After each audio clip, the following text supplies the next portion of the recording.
Conexão Poder, eu entrevisto Cristiane Vaz, ela que é secretária adjunta do PROCON.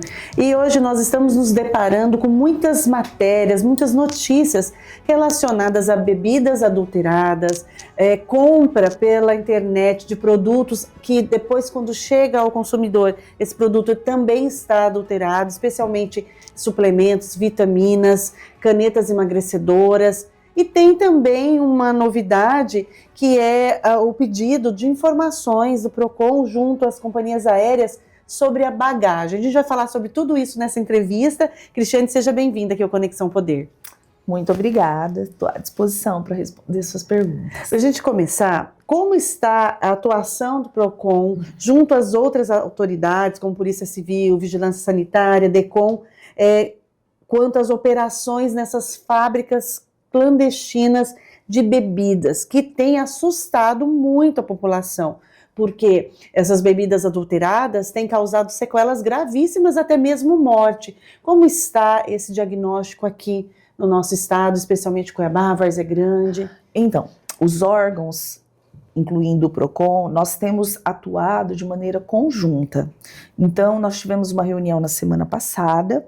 E como que funciona? Nós nos reunimos e vamos atuar em conjunto, em loco, na medida em que existem denúncias ou notificações. Então, a Politec, o Laboratório Central, a Delegacia de Polícia Civil, a DECOM, todos esses estão participando, nós estamos juntos, trocando informações, e na medida em que chegam-se denúncias ou mesmo as notificações, porque o laboratório, o hospital, quando ele constata, ou mesmo ele tem dúvidas de que o que está acontecendo com aquele paciente, com aquele consumidor, pode ser causado por uma bebida adulterada, ele é obrigado a notificar.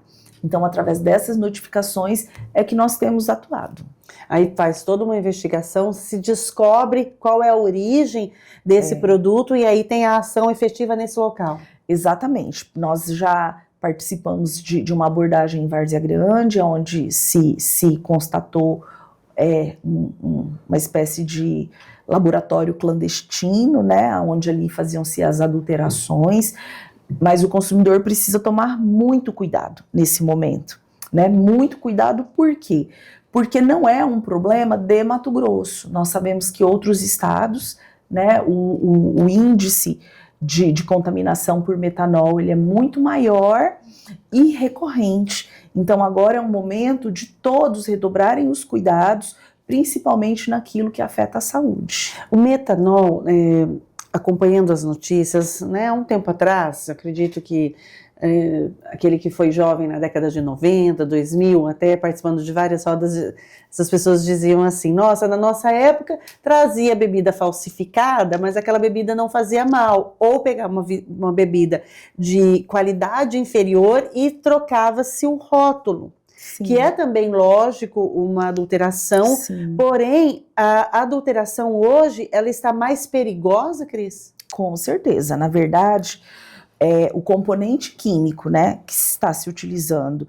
Antes nós podíamos ter, por exemplo, um uísque do Paraguai, né, era isso que tínhamos, né, bebidas que eram contrabandeadas, mas que elas não tinham a mesma qualidade, não era da mesma marca. Agora é diferente, nós estamos falando de contaminação, e essa contaminação acontece em razão de um produto químico que é letal.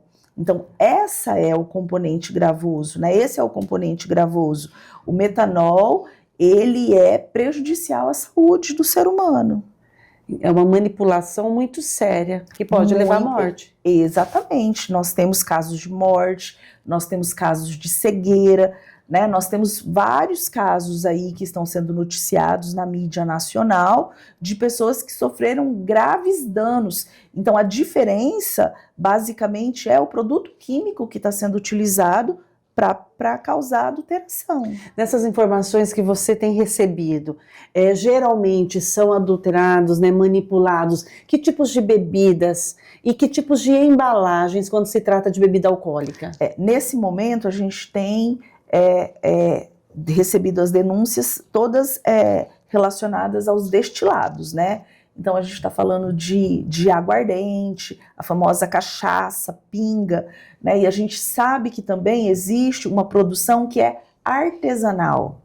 E é importante, e é por isso que é importante a atuação da vigilância sanitária e da Politec, do laboratório, porque eles vão conseguir detectar se a gente está falando de um estabelecimento que faz uma produção artesanal e que está irregular em razão ali, em desconformidade apenas com a Secretaria de Fazenda, alguma desconformidade de ordem administrativa, ou se nós estamos falando de falsificação, se nós estamos falando de adulteração. Então, é esse exame que vai, né, que a Politec ela faz o recolhimento do produto e encaminha para o laboratório. Então, é esse exame que vai constatar se ali havia uma contaminação por algum produto que causa algum tipo de lesão ao consumidor, ou a gente está falando de uma produção artesanal que só não seguiu, que também viola o Código de Defesa do Consumidor, mas que não seguiu as regras de rotulagem, de armazenamento. Então, tudo isso é importante. Cerveja, até agora, houve alguma notícia de que é possível também adulterar, manipular, colocar ela numa situação que cause risco para o consumidor? Nós ainda não recebemos nenhuma denúncia específica de cerveja, mas eu posso te dizer que sim. Né? Todo produto ele pode ser adulterado. Mas aí seria a garrafa. A lata é mais difícil. Eu acredito, honestamente, que também é possível, né? E é por isso que é importante que o consumidor ele tenha as cautelas necessárias para não se colocar em risco. Quais são essas cautelas? Primeiro, você tem que saber a idoneidade de quem está comercializando o produto. Então, às vezes, eu tenho confiança na marca do produto que eu estou comprando, mas eu não, nesses casos, hoje não é só mais a marca.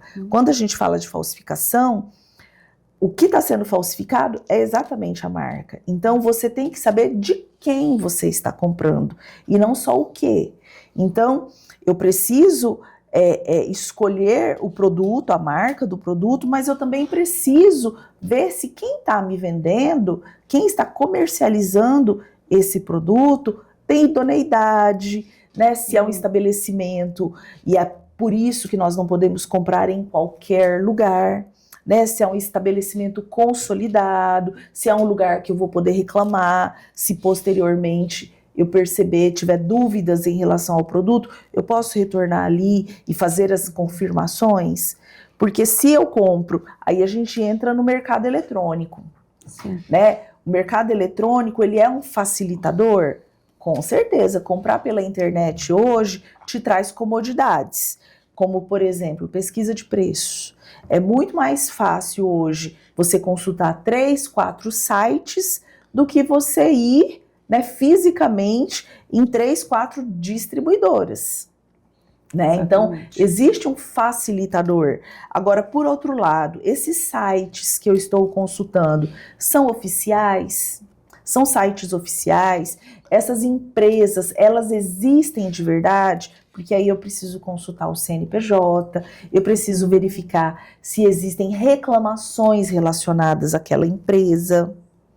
Então, não é porque está na internet que é de confiança. E muitas vezes a marca de confiança da pesquisa, ela é um guarda-chuva.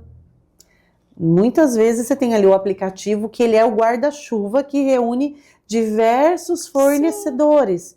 Então, se tem a ilusão de que estou comprando deste guarda-chuva, eu estou garantido, porque o marketing traz para mim uma falsa segurança. Esse é o grande problema do marketplace. Por exemplo, hoje nós temos grandes empresas, né, que são reconhecidas como a Amazon, como a Magazine Luiza, mas eles não vendem produtos... Mercado Livre, mas eles não vendem produtos deles. Hoje existem vendedores que se cadastram nesses sites e ofertam os seus produtos. Olha que sério. Então, você acha que você está comprando da Amazon, mas existe um outro vendedor ali. A Amazon está representando. Ela é responsável? Ela é solidariamente responsável. Mas no âmbito jurídico. Mas quem você está enxergando no momento da compra? A Amazon. Existe um vendedor por trás dela. Então, por isso que é importante você ter muita clareza da sua compra, principalmente em itens que podem colocar a sua saúde em risco.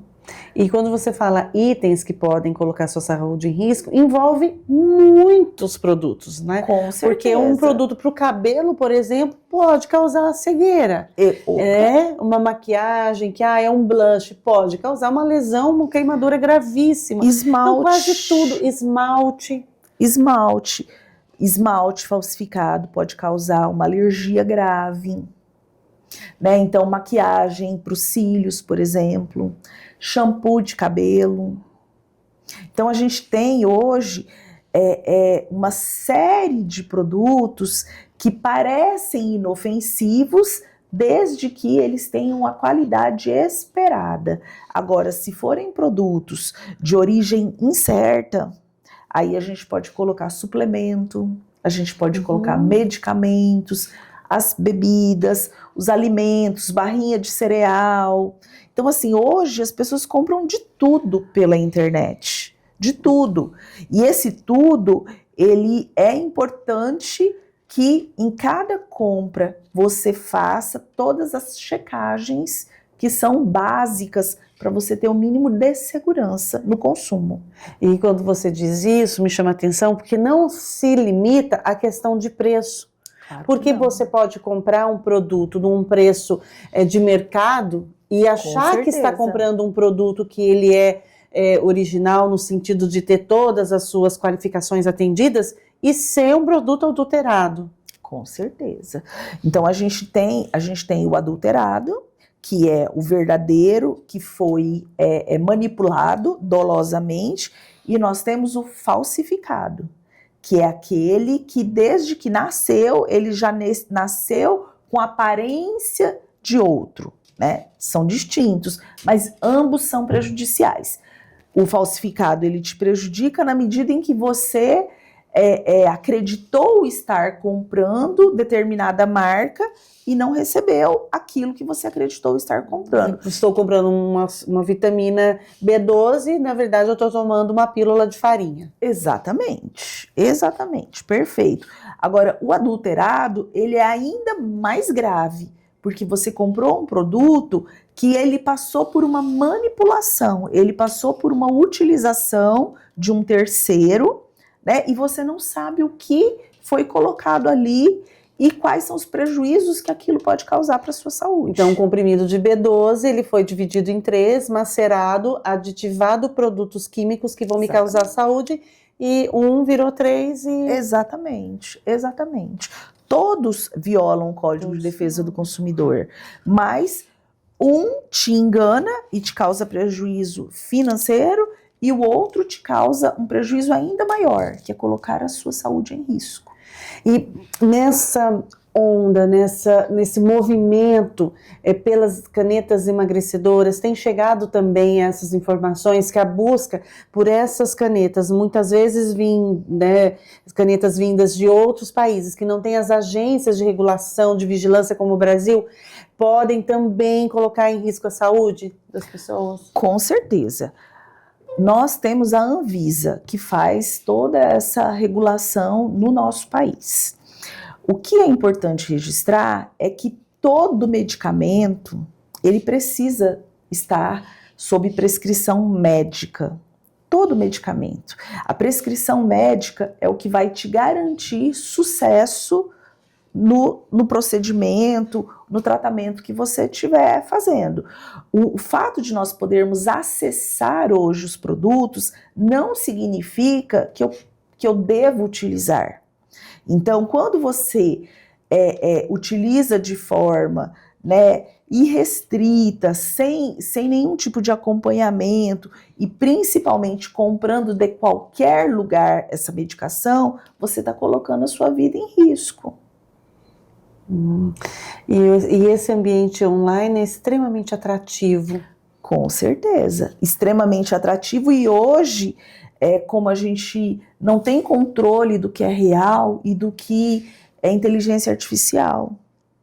Então, hoje a gente tem tido dificuldades até para saber se quem está falando naquela imagem realmente é aquela pessoa. Porque hoje nós estamos num ambiente tecnológico que a inteligência artificial tem conseguido fazer manipulações de imagem com muita perfeição, né? Às vezes é preciso de especialistas para conseguir fazer decifrar isso. E o que eu penso?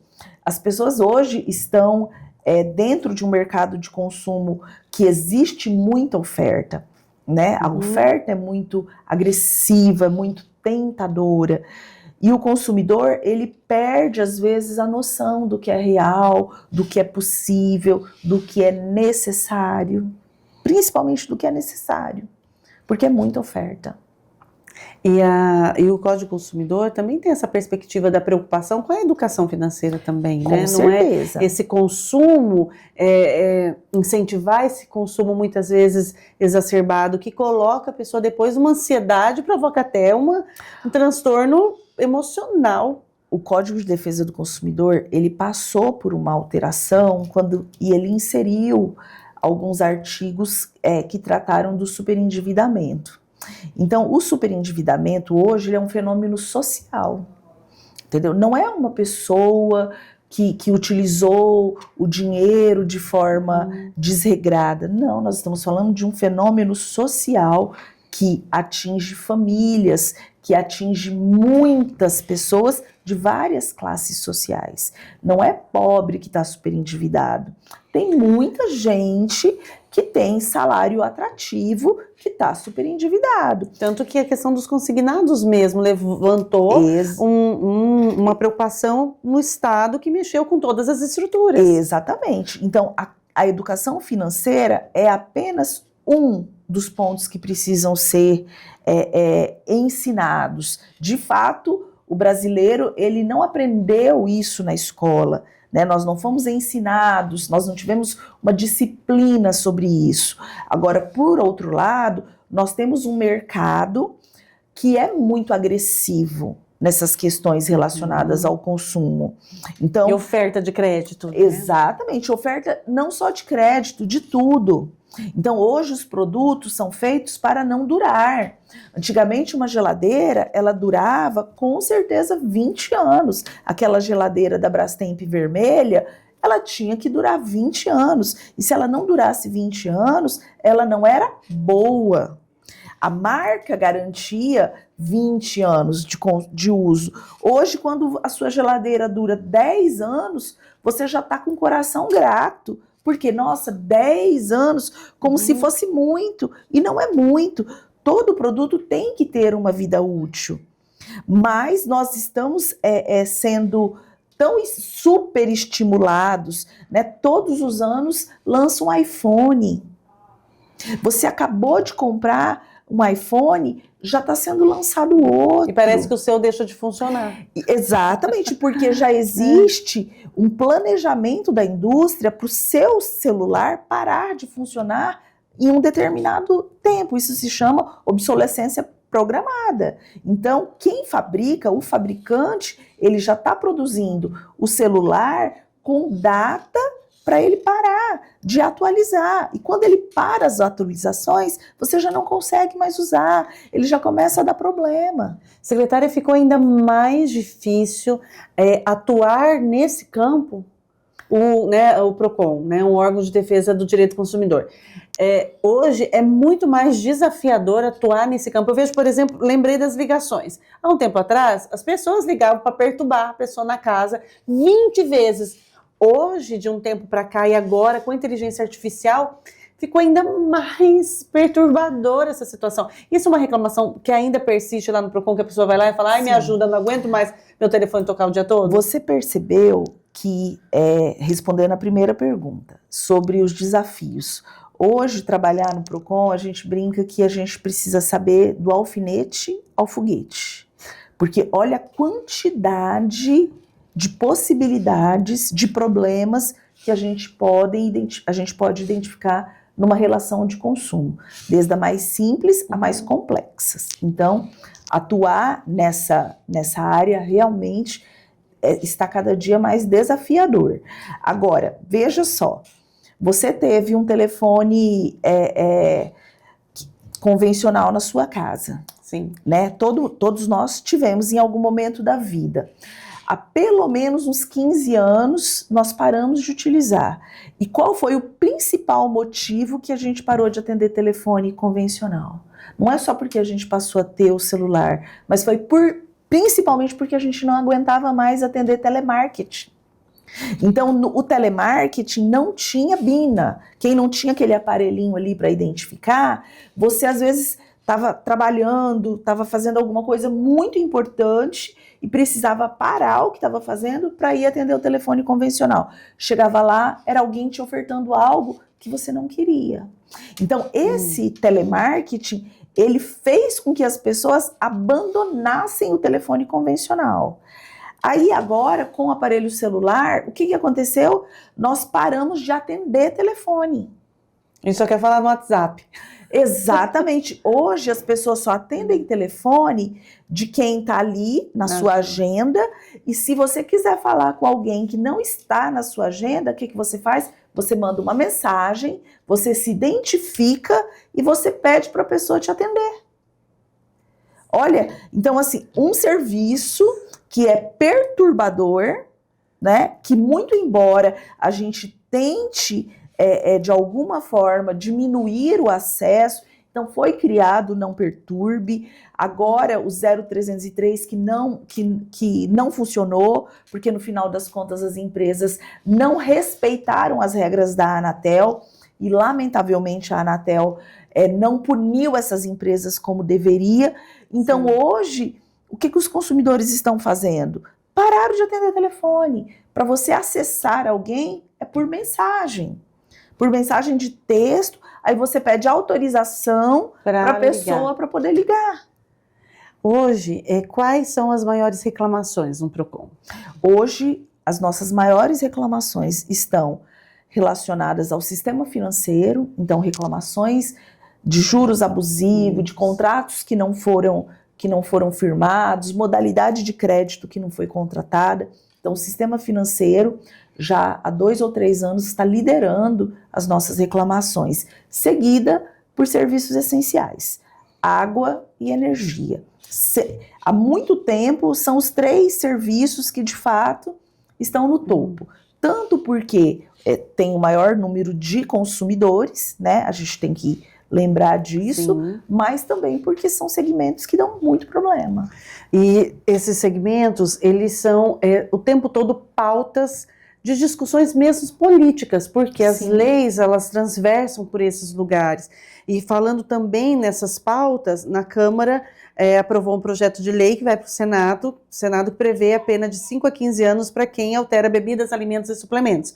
Eu li agora recente. E quando causa lesão grave, equiparando a crimes hediondos. É importante que essa legislação, que esse espaço de Câmara, de Senado, esteja extremamente atento a esse movimento social e ao direito do consumidor, Cris? Sem dúvida.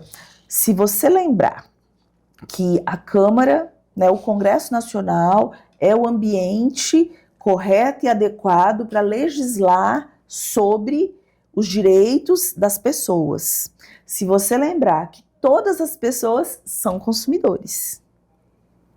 Todas as pessoas são consumidores. Então, na perspectiva do consumidor, eu penso que toda e qualquer legislação que venha para beneficiar ou para mitigar os problemas, elas são bem-vindas e elas precisam sim ser defendidas pelos nossos representantes no legislativo, porque elas beneficiam um coletivo. É todo mundo, todos nós somos consumidores.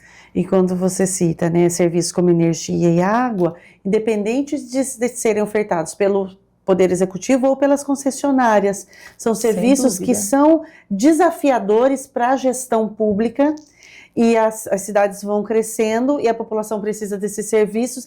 É uma matemática que tem muita dificuldade de ser fechada. Com certeza.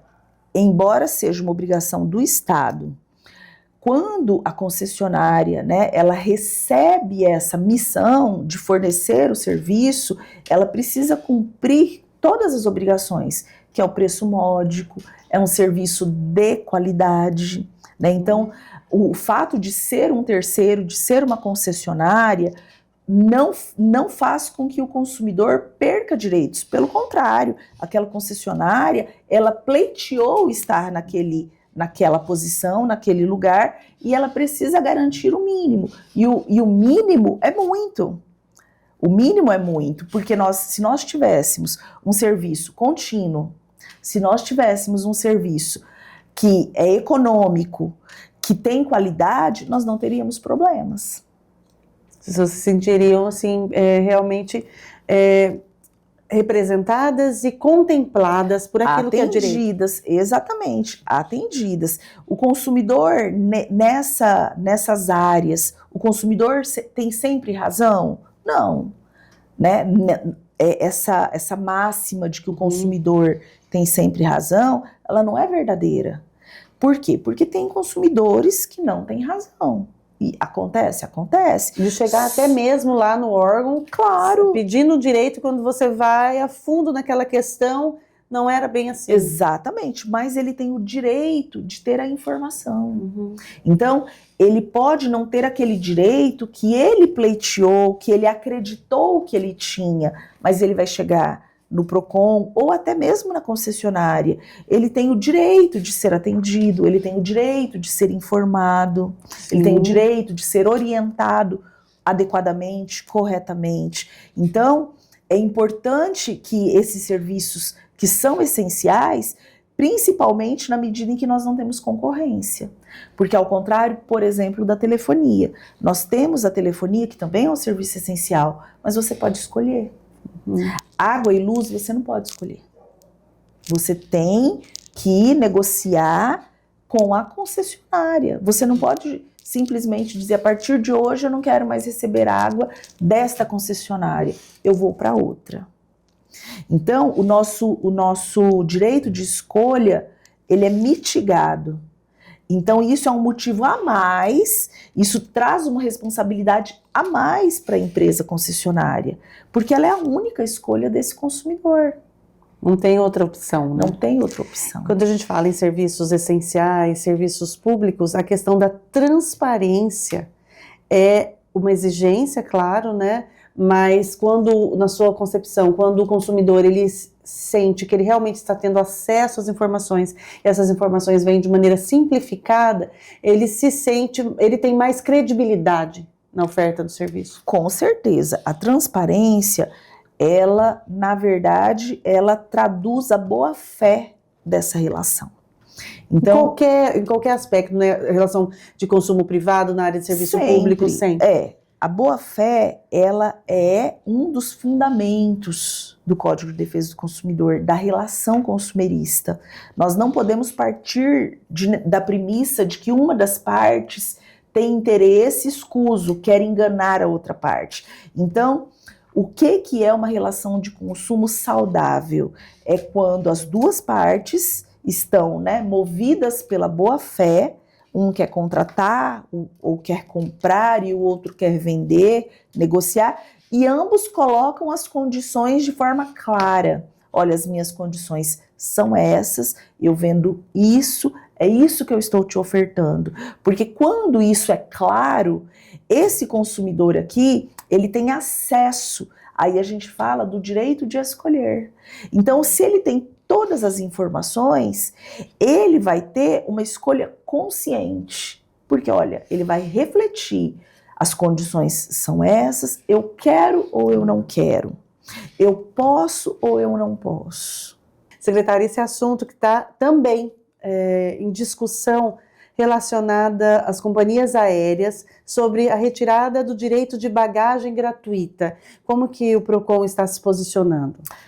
Na semana passada, após a mídia novamente ter noticiado essa informação de que algumas operadoras, né, estavam alterando as modalidades tarifárias, ofertando uma tarifa promocional, uma tarifa básica, para retirar do consumidor o direito de transportar uma mala de mão, nós ligamos o alerta e notificamos a empresa para prestar esclarecimentos. Por quê?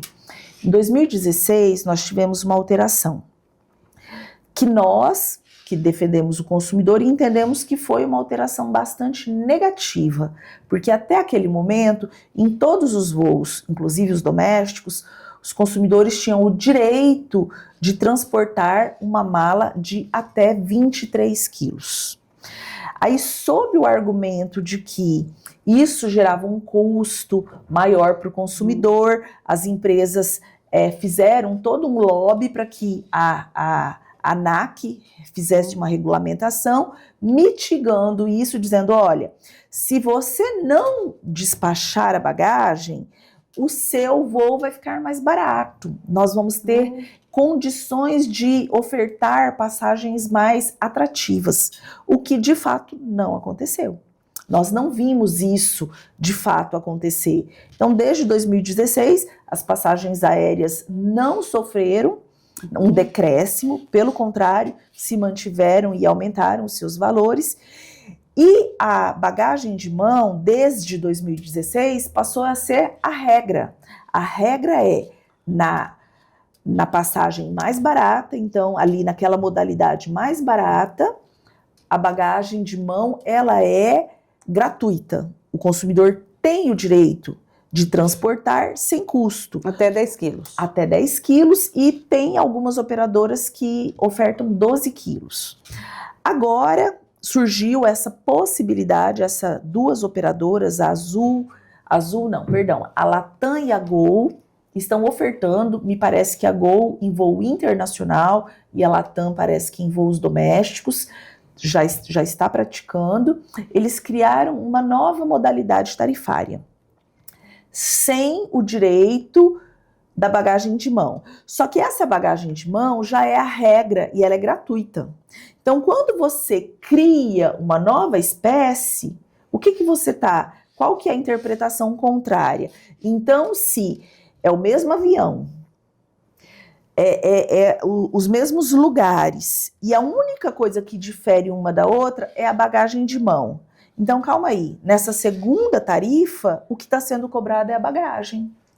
E isso viola uma resolução, isso viola o Código de Defesa do Consumidor. Então, nós estamos aguardando a resposta dessas empresas, nós já fizemos a notificação, mas nós também já sabemos que existe uma intenção legislativa do Congresso Nacional de não só fazer uma legislação que obrigue as empresas a garantir essas bagagens, mas também de trazer novamente a bagagem dos 23 quilos, aquilo que nós perdemos o direito há 9 anos atrás. Então, é resgatar um direito Exatamente. Que ficou sem que o consumidor exercesse. Exatamente. É muito importante que os consumidores acompanhem, né, essas votações. Quem tem contato com o seu representante, seja no Congresso, na Câmara dos Deputados ou no Senado, que entre em contato, que faça esse pleito a favor de todos os consumidores. E o que a gente não pode esquecer é que, às vezes, algo que pode ser muito bom e funcional em um país, às vezes não serve para nós. Então, e não é nem para nós, Brasil. Nós, Mato Grosso, não podemos nos comparar com quem mora em São Paulo.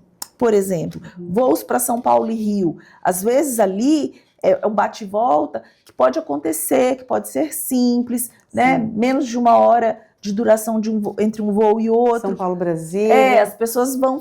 No Mato Grosso isso não é real.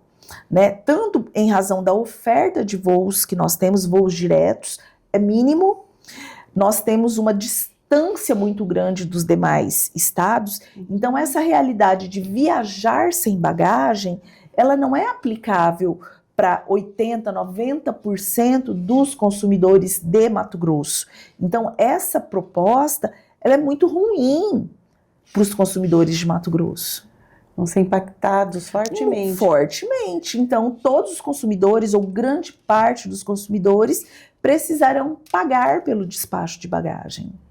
Nossa, e o que você disse em relação a esse diálogo com os representantes parlamentares, quanto mais essas informações, diante de todas as angústias dos consumidores, essas angústias alcancem os parlamentares, especialmente nesses espaços federais, que é a Câmara dos Deputados e o Senado, mais reflexo nós vamos ter para que eles olhem para esses problemas e busquem legislação que amparem, porque sem legislação é muito difícil, não tem como atuar. Exatamente, é muito difícil. A legislação, ela vai trazer a segurança jurídica necessária, tanto para os consumidores, quanto para as empresas também, porque embora elas possam funcionar em vários países, mas elas precisam se adequar à realidade de cada país.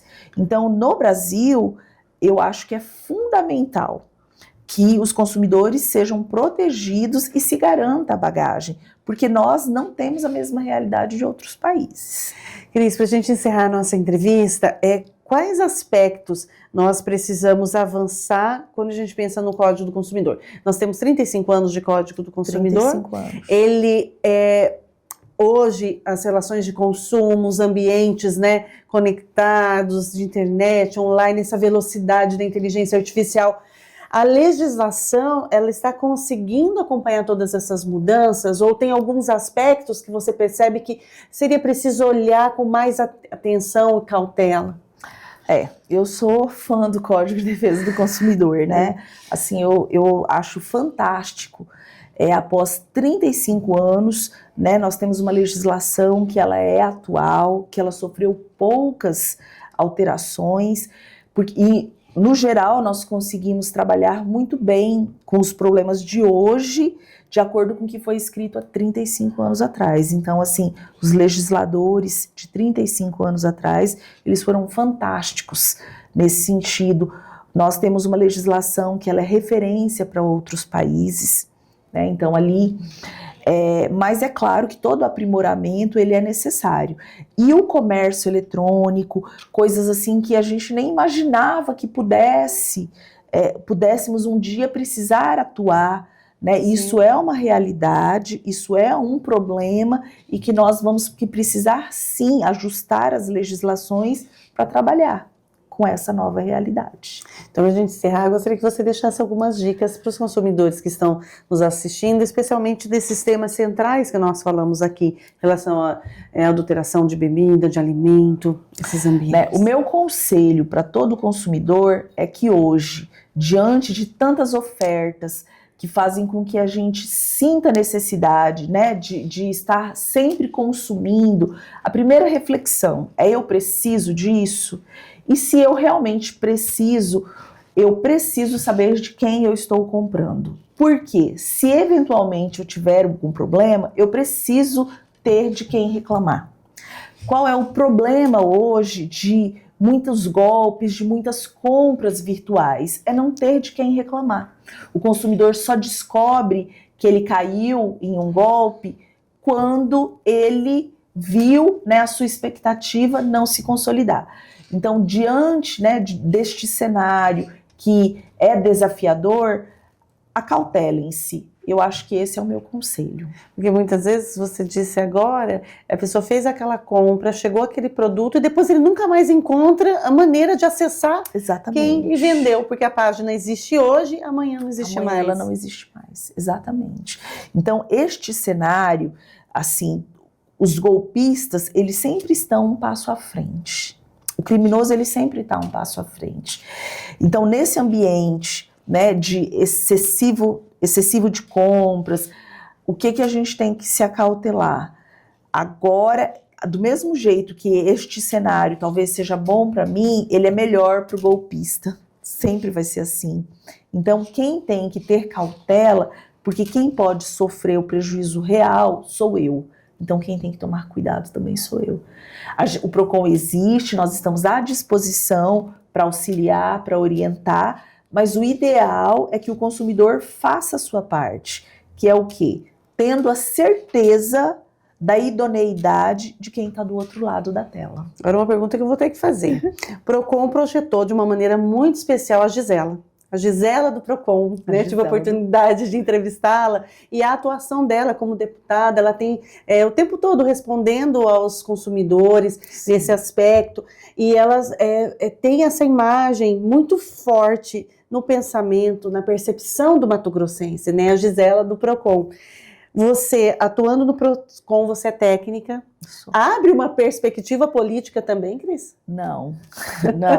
Na verdade, a Gisela é nossa colega, companheira, amiga, inspiração, né? A Gisela, mesmo hoje não estando dentro do PROCON, mas ela nos representa muito bem, né? Nós temos muito orgulho do trabalho que a Gisela vem desempenhando e desenvolvendo na defesa intransigente dos consumidores, né? Assim, sou muito orgulhosa do que ela vem fazendo. Mas eu sou técnica, né? Eu tenho meu trabalho como uma missão, como um chamado. Eu tenho muito prazer, muito orgulho de fazer o que eu faço, né? Eu faço com muito amor. Eu não consigo te explicar em palavras o que ajudar alguém me causa. Você saber que você faz a diferença na vida de alguém que você orientou, na vida de alguém que registrou uma reclamação com você e muitas das vezes nem acreditou que você iria conseguir resolver, e você vai lá e olha para aquela pessoa como um ser humano que precisa de você, que não tem outra porta para bater, sem nenhum demérito à defensoria, ao poder judiciário, mas nós sabemos das dificuldades que é acessar esses outros canais. Então nós somos uma porta de cidadania. E saber que eu posso fazer a diferença na vida dessas pessoas é inenarrável. Eu tenho muito prazer de fazer o que eu faço hoje. Cristiane Vaz, secretária adjunta do PROCON, entrevistado de hoje no Conexão Poder.